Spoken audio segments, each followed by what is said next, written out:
Hello guys, welcome back to Free Hammers. I thought I'd do as I promised, try to do 3 videos a week, 2 to 3 videos a week. I've managed to get this to 4. Okay, there'll be 4 videos, first one today, next one Monday, Tuesday, Wednesday, and obviously probably do a podcast in the week as well. But I was kindly tagged, I think a few channels were tagged about the West Ham strikers, and it's always fascinated me, the amount of strikers we've had in the Gold, Sullivan, Brady era. How their stats are just so, it's ridiculous. I will put it up for you, and obviously I will flash it up in the last video as well. In total, okay, there's been 1,012 games between, I think it's 39 strikers if you include Sebastian Haller, and 217 goals in 1,000 games for 39 strikers, which is incredible. I'm going to break it down into 10s. I think just enough to do 4 videos, 10 each time. So I'm not like, going on forever and ever and ever. And the first ever striker they signed, guys, I'm sure you all remember him well. It's this man, Ian McCarthy. And let's flash a picture up for anyone who can't remember who he is. I think we signed Ian McCarthy's brother because I tell you what, he came in so overweight, didn't he? As you can see there, this was a guy when he went to Blackburn, sensational. I was so jealous when they signed him. It was him and Roque Santa Cruz. I remember playing together. Got a little bit of information on him. So he came to West Ham on deadline day, when 1st of February 2010, 2-year contract. Got an injury very early. He was out for 6 weeks, and he was just so overweight. Just, it was never going to work out for him. Eventually, ripped up his contract, and and it just was unfortunate, because again, he's another player. I was so excited when we signed him. I thought, yeah, okay, this guy, if we get the Benny McCarthy that turned up at Blackburn, we've got ourselves a good player, but it wasn't to be, and it was the first of many. Next up, guys, another one who signed at the same time, and again, I think we signed his overweight brother, Mido. Signed, when was it? So he signed, on a 4-month loan deal in February 2010 after his season-long loan spell with Zamalek, which terminated by mutual agreement. He sacrificed a lot, to be fair to him. He allowed himself to be on a minimal £1,000 a week, which is nothing for a footballer. Good wages in real term, but in credit, he was only on £1,000 a week at West Ham. Another one, like it says it there, 9 appearances, 0 goals. Didn't work out. Another one, that's 2 strikers down, still no goals. Next on the list, guys, is Ilan. Yeah, he started to get slightly better here. So anyone who forgot what Ilan looks like, here he is, Ilan. So Ilan, as I say, 11 appearances and 14 goals. So he signed again, same day, 1st of February 2010. Brazilian forward, 6-month contract. He was available on a free transfer after leaving St Etienne. He made his debut for West Ham on the 6th of February in a 2-1 away defeat to Burnley. He came off for Mark Noble in the 77th minute, and he scored 3 minutes later. In March 2010, the press speculated that he was criticised by Gianfranco Zola. After 9 games without scoring for West Ham, Ilan scored his 2nd in the 87th minute against Everton. The following week, he scored the only goal in a win against Sunderland, and after an impressive performance against Everton, he was close and hoped he'd win a long-term deal. Unfortunately, and he did go on to score another goal against Wigan. I quite liked him. I want to know what you guys think. Go along the video and commentate along with me. I quite liked him. I thought he was half decent player. Maybe a little bit harshly judged. I quite liked him. But we have now got 4 goals anyway. Next one on the list, Hablo Barrera. Who remembers him?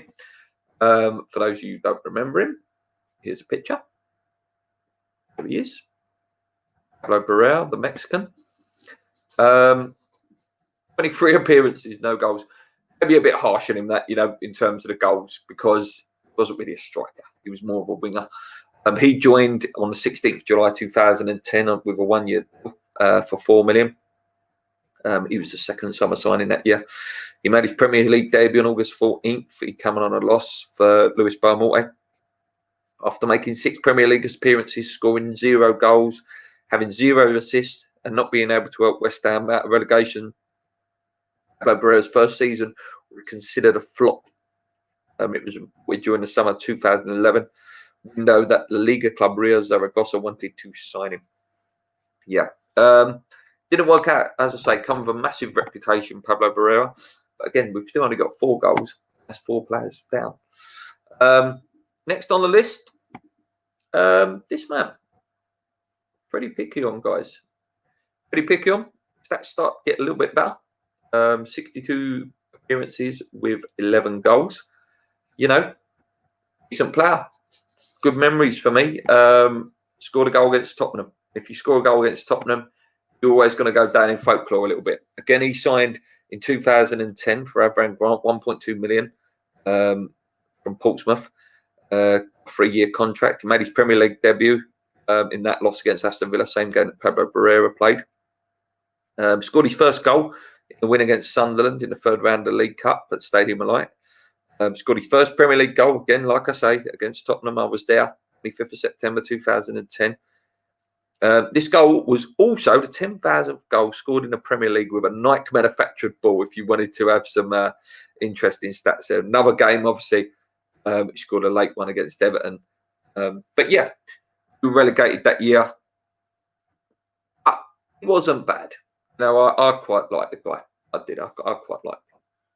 Next on the list, Mr. Victor Abina. 32 appearances, 8 goals for the Nigerian. It's during that funny time when we used to just sign some real random players, didn't we? He signed in August 2010 on a season-long loan with an option for a permanent deal. Come with quite a big reputation. He scored his first goal in the Sunderland game, same one that Freddie Pickian scored. Scored his first league goal against Wigan. And he continued his fine form with 4 assists in that famous win against Manchester United in the League Cup semi-final. He got sent off in the semi-final against Birmingham City for a big tackle on Sebastian Haller. He also will be remembered for scoring a hat-trick against Nottingham Forest, which led to a 3-2 victory. Yeah, and I remember him scoring an absolute cracker at Blackpool as well. But yeah, a bit of a Marmite player. Again, it was during that era when that was all we were signing. Number 7, bit of a heartbreaking player. Bar, great stats here. Look, 7 goals in 13 appearances. Went on to have a fantastic career as well. Chelsea, Newcastle, among others. Really good player. Really, really good. Ruthless finisher. It's such a shame we didn't stay up that year. You know, he still fell through with Stoke. He was due to join Stoke. We signed him. Obviously, there's rumours of dodgy knees and stuff like that. Really, really good. Obviously, it was a relegation. He straight away triggered his release clause, and he was off. It's a shame what might have been for him, you know. But like I say, went on to have a fantastic career, and will be remembered quite rightly for the man who was there when Stevie G slipped. Next on the list is Robbie Kane, guys. Robbie Kane, you know, the man from Tottenham. 10 appearances, 2 goals. I was quite excited when we signed him. I've always been a fan of him. I know he's Tottenham. You know, mainly a Tottenham legend. A guy I liked, you know, goal scoring at the time. Obviously, like I say, we were struggling. We needed some goals, and I thought he might just do it. Wasn't to be. I say did get the 2 goals. Again, didn't work out for him, did it? At us, and it's a shame because I really, really liked him.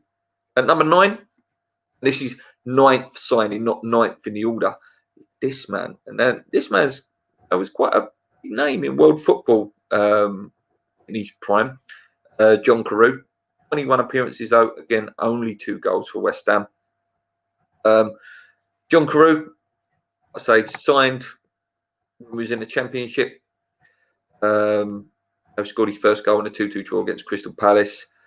And didn't work out. He was released, ended up retiring, I think, a season after that.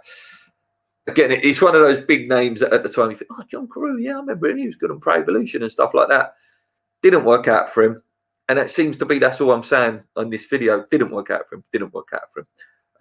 The last one for this video number 1, is Sam Bulldog. You guys might remember him. Now, when he first signed, let me just get his stats for you guys. So he scored 5 goals in 22 appearances. That was during his first sort of bit at the club, wasn't it? You know, when he first broke in. He signed in August 2011 for an undisclosed fee. He got the number 7 shirt. Yeah, and I remember him scoring. He scored his first 2 goals in a 4-0 win at Blackpool. I remember that. And then he scored his second 2-goal haul, you know, in the next home match with 3-2 win. And after that, he got some injuries. And we signed Nicky Maynard and Ricardo Vazte, and just his chances went down. I think he might have been really good for us. I think he could have had the potential to go on and be quite a good goal scorer for us. But, like I say, Ricardo came in, who I will talk about in the next video. But yeah, as you can see, guys, the first 10 they signed, apart from maybe Demba Ba, wasn't that great, was it? Let me know what you think of the first 10 strikers that were signed by Sullivan Brady. Till next time, guys, hit that subscribe button if you haven't already. Let's go.